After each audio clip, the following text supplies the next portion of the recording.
భూపాల్పల్లి జిల్లాల ట్రాఫిక్ సక్కదిద్దేతందుకు పోలీసోళ్ళు ఉన్నారా? ఇసుక లారీల ఎంత వజన ఇసుక పోనీకి పర్మిషన్ ఉంటే ఎంత లోడేసుకొని పోతుర్రు? లారీల కాయిదాలు కరెక్టే ఉన్నాయా అని ఏమన్నా చెకింగ్లు చేస్తుర్రా తెలుస్తలేదు. లేకుంటే ఏందోళ్ళ ఉష్క లారీలోళ్ళు రోడ్డంతా మా తాత జాగిరన్నట్టు 2 దిక్కుల లారీలు పెట్టి జనాలు అచ్చిపోయేతందుకు తొవ్వే లేకుండా చేస్తుర్రు. నిత్యం ఇదే కథ అవుతున్నది అక్కడ ఆర్టీఓలకు. పోలీసు వాళ్ళకైతే చీమ గుట్టినట్టన్నా ఎందుకు అయితలేదో మీరన్న గీ ముచ్చడి చూసి చెప్పరాదు రీ. చూడురి లారీలను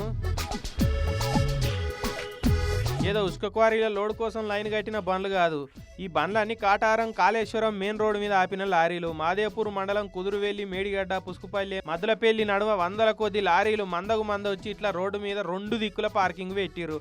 కాటారం నుంచి మాదేవ్పూర్ దిక్కు పోకుండా మాదేవ్పూర్ నుంచి కాటారం రాకుండా 2 దిక్కుల రోడ్డు బ్లాక్ చేసిర్రు.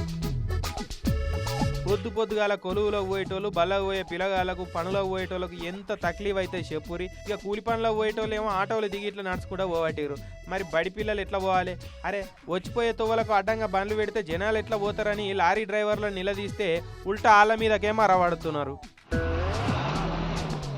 కిలోమీటర్ల కమానం ట్రాఫిక్ ఇంతగానం జామ్ అయినా రోడ్డు పక్కకు లారీలు ఆపే రూలే లేకున్నా దర్జాగా పార్కింగ్ పెడుతుర్రు. కానీ పోలీసు వాళ్ళు, ఆర్టీఓలు మాత్రం మాకేం కనబడతలేదు, మేమేం చూస్తలేం, పబ్లిక్ పరిశాన్ అయితే మాకేంది అన్నట్టే ఉంటున్నారని అడిదిక్కు జనం మండిపడుతున్నారు.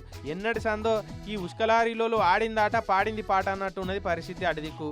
పెద్దోళ్ళ అండలుండే వరకే పోలీసు వాళ్ళు ఉష్క లారీల జోలికి పోతలేరని గరమవుతున్నారు పబ్లిక్.